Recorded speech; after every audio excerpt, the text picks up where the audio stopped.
How do you buy an investment property with no money down? How do I get started? Those are the biggest questions that people ask me. They say, great, I see that you're making money with Airbnbs. I see that you're making money with long-term rentals. How do I get started? My first question is, how much money do you have to play with? If you have money to put down, then you can buy an investment property straight up, and you can put 25% down in most cases, and you can buy your investment property.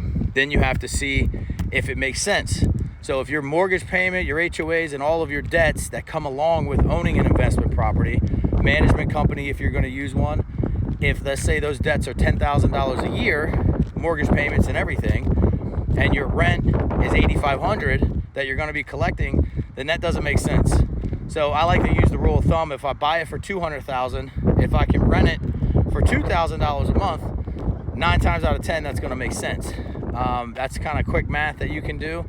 This is why I don't like buying $300,000, $400,000, $500,000 investment properties unless it's a multi-unit, because you cannot get your money back quick enough and the risk is too high.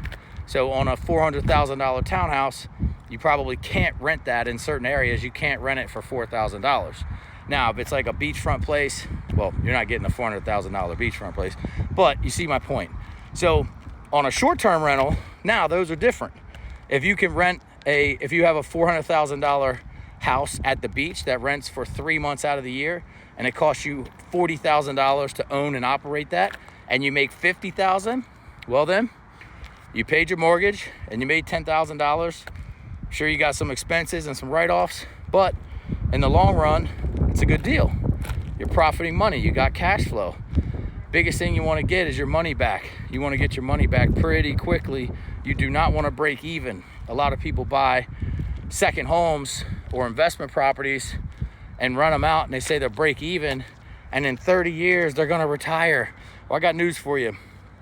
You're not going to retire and live in the house that you rented for 30 years.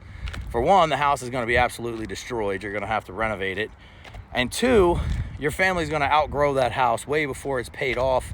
Your needs are going to change, and life's going to change. So not going to be worth it, okay? But if you don't have any money and you want to start and you want to buy real estate, you can do something like, back here is a mountain called Wisp Mountain. They have a hotel, Wisp Resort. It's a 4-season town, and you can buy condos in there for $40,000 and $50,000. Keep your eye on it, because sometimes you can make offers on those properties down to 30.